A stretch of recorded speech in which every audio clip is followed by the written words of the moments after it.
PCN is brought to you in part by the following underwriters.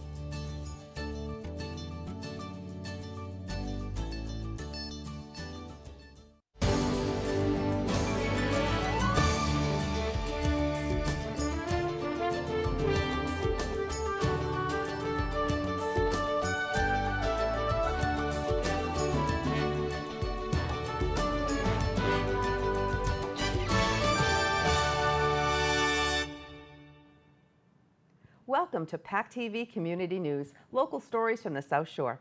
Tonight we bring you two historic church renovation projects going on in Plymouth, visit a local live-action movie set, and meet some furry friends in an outdoor pet show. PCN gets an update on the Elm Street Dam removal in Kingston, and we learn some water safety information from Billington Sea Kayak. Our pet adoption highlights two orange tabby brothers, and Town Talk brings Duxbury's town manager to the set. It's a great show, and we start things off on a movie set in downtown Plymouth. Shooting for a short film began here in downtown Plymouth not too long ago, and it probably happened without too many people noticing. It's possible that it's because all of the filming took place at night. It's also possible that independent filmmakers know how not to draw attention to themselves and just get to the business of making movies. We stopped by on their first night of taping to find out their secrets. You may have thought you'd stumbled across a Hollywood movie set, or at least some back street in Los Angeles where independent films are made, if you'd headed down Water Street in Plymouth at night recently. While the idea of Plymouth being home to Hollywood East fell by the wayside, it hasn't slowed filmmakers from using America's hometown as a resource to create some pretty interesting fly-under-the-radar films. Executive producer Carlin Fournier and director Swati Srivastava pooled their resources, and after some location scouting, they ended up here. I always find myself going to Rhode Island or New York or LA to film stuff. And I said, you know what? When I do this film, I want to do it here. So a couple weeks ago, I had tech scout night with the crew because they're like, we're not doing this in Plymouth, are we? And I said, yes. So I showed them all the locations and they were like, wow, Plymouth is amazing. And while an alleyway may not seem like much of a location, getting permission to film anywhere takes some serious doing. Luckily for Carlin Fournier, she doesn't hear the word no very often when she makes requests. I think a lot of people know me as the lady who always get yeses. And I kind of do because I have very good rapport. I respect boundaries. I do things by the book. And I have worked with the town of Plymouth a couple years ago when we did Take My Keys. Everybody got involved and they loved the final product. So when I came around this time, they're like, whatever you need. And so here we are. Here we are indeed, a full-blown movie set with all that it entails. Lights, cameras, actors, smoke machines, and a good week's worth of movie making ahead of them. The first night of shooting takes place here in downtown Plymouth at the Dirty Water Distillery. Actually, it's not in the distillery itself, but around back in the alleyway, and they'll be shooting for the next 6 nights. We got here before they even started filming, so it's been really cool to see how they set up all their shots and then put it into action. Even though the crew spends a good portion of the day setting up, the filming itself takes place when the sun goes down, which is convenient if you're trying not to disrupt the flow of business in town. But it also just happens to coincide with the storyline. The whole film happens at night. And it's a story of a man named Connor, who actually we never know his name in the film. And he's an assassin, a hitman. And at the beginning of the film, he finds himself shot dead in an alley. This is the alley. And, you know, he is dead. But then, for some strange reason, never explained, he's given 1 more hour. And the movie follows him. We follow him, his journey of this hour and what he's going to do in this 1 hour. So the movie actually asks the question of the audience, what would you do if you had 1 more hour to live? As someone who's behind the camera more often than in front of it, I found it fascinating that they could transform this nondescript alleyway into a movie set crime scene. It even got me thinking of the possibilities that exist all over this town for others who may want to try their hand at this. One of the scenes in the film will be shot here at the Brewster Tunnel, and this kind of serves as a reminder for any budding filmmaker who thinks they might have to travel long distance to make a film.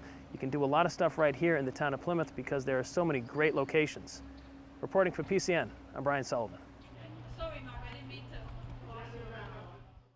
A great, interesting story, Brian. And what always amazes me is how long they might have to shoot one scene that ends up being 10 seconds in the final cut.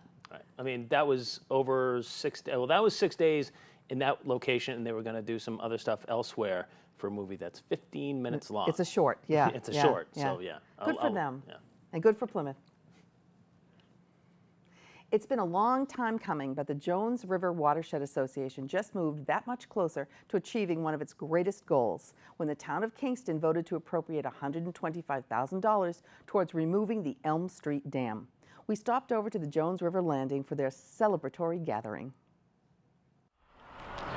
The folks at the Jones River Watershed Association had plenty to celebrate at one of their most recent gatherings. First, they took time to recognize the career of Maureen Thomas, who'd been a conservation agent in Kingston for over a decade before moving on to a new endeavor. And of course, there was some even bigger news. We're also celebrating the fact that the town, last week at town meeting, voted to appropriate funds for the removal of the Elm Street Dam project. It should be noted that the Watershed Association had been working toward those ends for the better part of the last decade. At the time, in 10 years ago, we knew that we would get our biggest bang for the buck out of the Wapping Road Dam removal upstream from the Elm Street Dam. So we turned our attention to that, and we worked on that project. We removed that dam in 2011, and since then have redirected our efforts back down to the Elm Street Dam. The overall cost of the project will be roughly $650,000. The town of Kingston approved $125,000, contingent upon the association receiving the rest of the funding from other sources. So we right now have proposals in to NOAA, the National Oceanic and Atmospheric Administration, through their National Marine Fisheries Program, that does restoration projects like this. So we're asking them for the bulk of the money. We also have funding that we anticipate from the state through the environmental bond bill that has already been earmarked for this project. And then we have some private funding from Patagonia and from our membership at JRWA. So at the end of the day, the town is looking at paying about 20% of the total cost, or 20 cents on the dollar, to take care of an infrastructure problem that they have. Getting the funds appropriated by the town of Kingston for the removal of the Elm Street Dam was great news for the Jones River Watershed Association. They see the dam as having outlived its usefulness for probably over 50 years now. And while the appropriation is the first step of many, for them, it's a step in the right direction. It has a lot of implications. It improves fish spawning habitat for a number of fish: river herring, rainbow smelt, eastern brook trout, a huge list of species that can't get past the dam. It will also improve water quality. Right now, there is stagnant water being backed up, which creates impairments to the quality. And this is a problem the town is required by state law to remedy.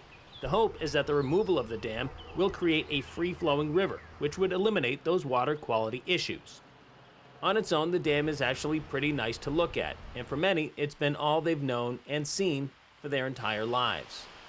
It's always been there, and that's a common argument about against removal, is to say, well, it was always there. Clearly, it wasn't always there. There wasn't this particular dam before 1920, and there weren't any dams on this river at all before the 1600s. So for thousands of years, the fish swam freely. Native Americans used it as a place to capture fish for food and for other resources. But we become attached to the things that we know, and so the pond behind the dam and the waterfall that the dam creates are things that people have emotional attachments to. And we're very aware of that, and we hope to bring a free-flowing river that people also become attached to. Designing the project and getting the permits will take about 3 years. The dam removal itself will take roughly 4 to 6 weeks. Reporting from the Elm Street Dam in Kingston, I'm Brian Sullivan, PACTV Community News. The Duxbury Free Library celebrated its 126th anniversary of operation this year. One of the library's most anticipated traditions is the pet show. Only days after the Duxbury schools let out for the summer, local kids returned to the library next door to show off their favorite companions. PCN stopped by to bring you more. Bella won for the best markings.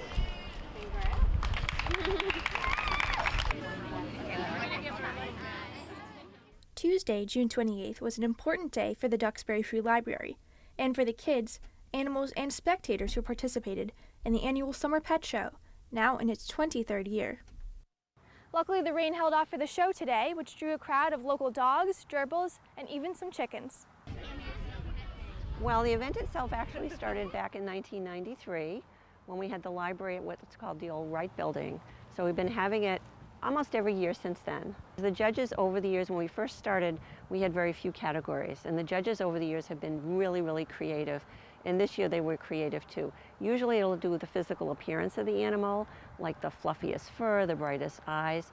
But this year, I think you may have noticed with some of the things, it was some of the characteristics of the animal. Penny loves carrots and lettuce and got the award for being the healthiest. Congratulations. Well, we do a certificate for each pet. There's a lot of competitive things going on all the time, all during the year for the kids, and we wanted this to just be fun. Today there was a run on hamsters and guinea pigs for the most part.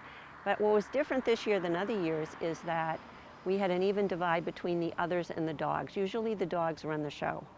But this year they were evenly divided. We had 14 of each. We had a chicken this year, which was really nice. That was unusual. And I think our most unusual pet, if I were to go back over the years, I think there was a white rat that came one year. Head of Children's Services at the library and organizer of the pet show, Nancy Demon expressed her hope that this event would encourage kids and their families to return to the library and take advantage of the space and resources. We're a fun place where you can explore and you can with animals. What a great thing to do. So it's broadening the use of the library, I think, and if it draws in some new people to come and experience what we have in the library, that's what it's all about. Reporting from the Duxbury Free Library, I'm Katie Donegan for PACTV Community News. On one of the most historic streets in Plymouth, you may have noticed the netted staging that wraps around the front entrance of the Church of the Pilgrimage. It caught our attention too, so we stopped by to find out just how much construction is going on at this fabled landmark. Whether you're standing on Main Street or on Burial Hill, you can see that one of the town's oldest churches is undergoing some type of facelift. It's only to be expected, since the structure was built in 1840. It turns out when you have a building that's 176 years old, it will need some maintenance every once in a while. Right now, construction is being done on the frontal exterior of the Church of the Pilgrimage. The scaffolding went up June 1st, and this section will be worked on into September. Of course, repairs like the ones being done to this church don't come cheap, so that's where the capital campaign funds come in. Capital Campaign Committee was formed 2 years ago approximately. It completed its work last year about this time. So far, our members and friends have contributed about $450,000 to these repairs, which will be staged as we receive money. And we're hopeful to receive enough contribution that we can complete all the repairs. As we can see from the street and from up here in the bell tower, the front entrance is the first order of business in this renovation. But once completed, the project will continue around the building. The next will be the side of the church that's adjacent to Burial Hill in Plymouth. And then we'll do the east side of the church, and the back side of the church will be the finishing of the exterior. We then will move into where we are right now, the sanctuary, which has had a lot of damage over the years, and complete the sanctuary. As it stands now, the overall cost will likely exceed the current $450,000 raised so far. How much more it will be depends on what we find as we take things off the building and find whether or not damage exists that we haven't seen yet. The plan is to have the church fully restored in time for the 2020 celebration. For now, the hope is to have a more appealing entryway. I feel the building will help us become a more welcoming community, that we'll open our doors wider, people will see a better front of the church, but they'll also, when they come in, see a restored building, historic building. Reporting from historic downtown Plymouth, Brian Sullivan for PCN. It's kind of funny because that little stretch of Plymouth isn't the one everybody really thinks of in general as that super historic area, but look, you've got the first church, you've got the first courthouse, you've got Burial Hill, and you've got two of the oldest churches in town right in that little stretch there. Right, and these old structures are constantly battered by the winds. I mean, they're right on the water. It's amazing how well they have stood up. And you did another church too. We have another renovation coming up. This is true. Go ahead. The First Parish Church in Plymouth is in need of some major repairs. While the stone structure might be nice to look at from the outside, those very stones have not been as protective as they'd hoped during rain, wind, and weather. As a result, much of the mortar that holds it together has been knocked loose and has left the facade with several gaps between the stones. It's also affected the interior. We met with the chairperson of the Restoration Committee to find out just how much work needs to be done. When I started doing tours, I started looking at the building, and I realized that there was a lot of work that needed to get done. The stained glass windows were in bad shape and needed to be restored. And so I just started exploring how to get some money, where to start, called the National Trust for Historic Restoration and talked with them. They said you need to get a structural survey, so we arranged, I got a little committee together, we arranged to have a structural survey of the building. Preservation consultant came out and one of those little bucket things and looked at the mortar, inspected the mortar, found a lot of places that where there was no mortar. We have photographs of her with her screwdriver in between the stones.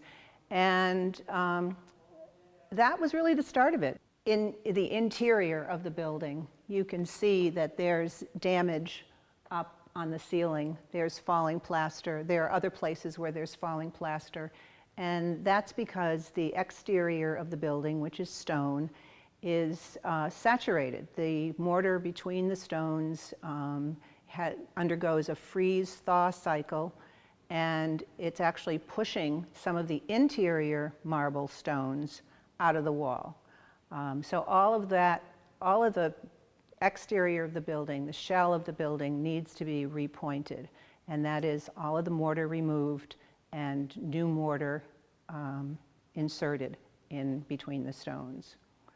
To restore the actual east-facing facade and the tower, it's in the ballpark of $950,000.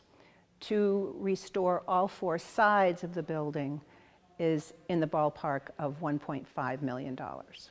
So we've got a ways to go. It's an iconic building. It's the center of town square.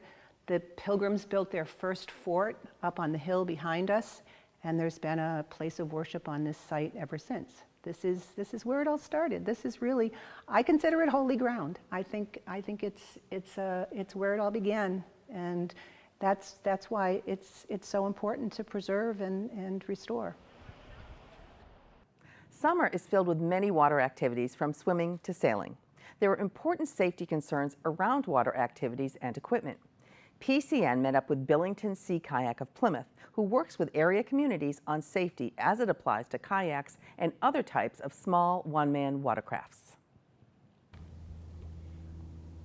With Billington Sea Kayak, we do programs. The biggest programs we run are with the recreation departments in town, and we teach kids how to kayak. We also teach kids how to stand up paddleboard, and we do a third program called the duct tape kayak program, where kids come in and actually build a kayak from scratch using duct tape. With the kids groups, they're typically a 3-day camp, so they'll come in on Monday, Tuesday, and Wednesday during a given week, and we'll go through the program, typically teaching them how to kayak or paddleboard on the first day, and then we take them around the lake on the second 2 days to show them a little bit about Billington Sea and what it has to offer. So we work with a number of communities on the South Shore. Plymouth is obviously one of them. We also work with Kingston, Pembroke, and Marshfield, and we have some programs with Situate as well. For the first day, again, they tend to, we just spend a lot of time working with them on how to kayak or how to paddleboard, so they get the basics down. The kids learn how to properly paddle their kayak or paddleboard. They also learn a lot about safety. We also teach them how to move around the paddleboards and how to maneuver their kayaks appropriately. Beyond that, they also get a taste of the pond ecology. Especially with the kayak camp, we stress a lot of the science curriculum.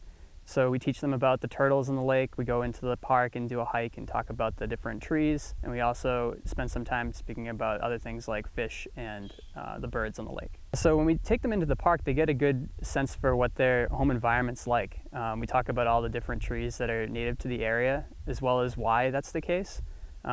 We live in a fairly unique environment. It's a pine barren for the most part and a glacial remnant. So we get to talk a lot about how those geologic factors impacted the trees and other animals that we see here today. Our kayaks, they do tip over occasionally, and we instruct all of our participants as to what to do. Obviously, the first thing to do is to get yourself out of the kayak very safely, and most of the time that's a function of just falling out. You also should be wearing a life jacket, which we stress, and the life jacket helps you come up out from under the kayak fairly efficiently. There's not much holding you into a kayak, so most of the time you come right out. And then we help teach the kids how to climb back in, which usually involves getting to the back of the boat, climbing on, and getting themselves back into the cockpit from there. And you can have a buddy hold the boat and help you back in. I just think that Billington Sea is one of those hidden gems that's out there, and in Plymouth a lot of people drive around it but never get to come here. It's a great place to explore. You guys should come on down and enjoy the park and enjoy paddling out on the Billington Sea. Pet Adoption Highlights this month brings us to the Kingston Collection and our friends of the Plymouth Pound to meet two special brothers.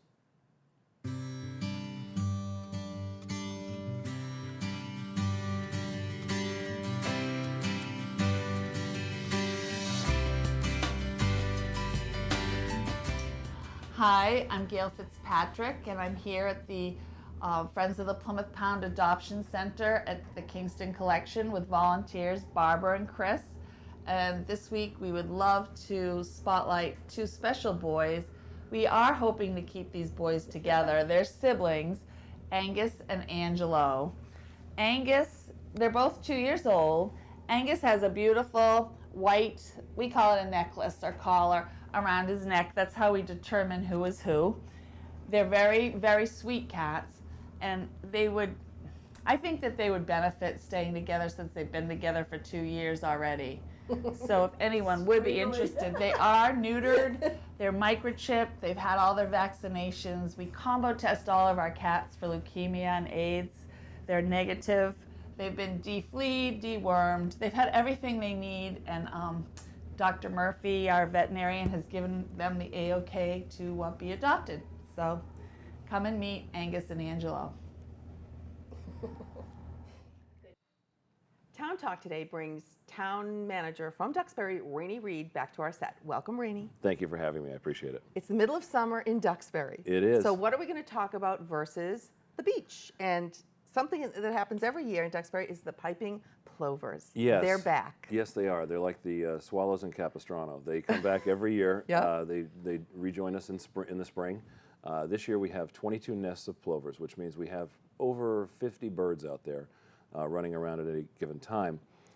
As a result of their presence, what we have to do is sometimes restrict certain areas of the beach.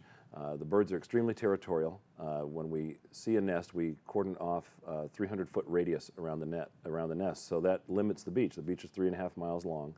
There are two primary points of access, called the first crossover and the second crossover.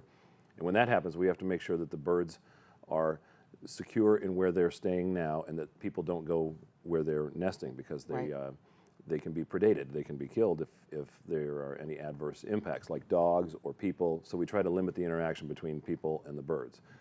So every nest has a 300-foot radius around it. That's a no-fly zone. Correct. And 2 years ago, we had a really tough experience where we had to actually close the beach for 32 days because they were everywhere. They were scattered up and down the beach. But in this case, they haven't scattered themselves up and down as they have in the years past. They're more in small clusters. But because they are territorial, we do have monitors out there watching the birds. People sit there. They're paid by the Duxbury Beach Reservation. Which owns the beach. Yes, the town does not own Duxbury Beach. A lot of people don't know that. No, very interesting fact. Yeah, it's owned by the Duxbury Beach Reservation. They've owned it for many, many years, and they've had a management plan in place to allow the commingling, if you will, of birds and people. That's we're one of the, so awesome. Yeah, it is. It is. Because of their excellent management, we're one of the few places where people and birds can exist at the same time and be out there at the same time. Wow, that's absolutely fabulous. So they're here They're here the entire duration of the summer. Correct. Right now, the normal number of vehicles that are allowed at the beach is 500. Yep. Right now, we have restrictions in place which are limiting that number to 240 cars. Ooh. So because we sell resident and non-resident stickers, the split is right down the middle. So normally we would have 250 and 250.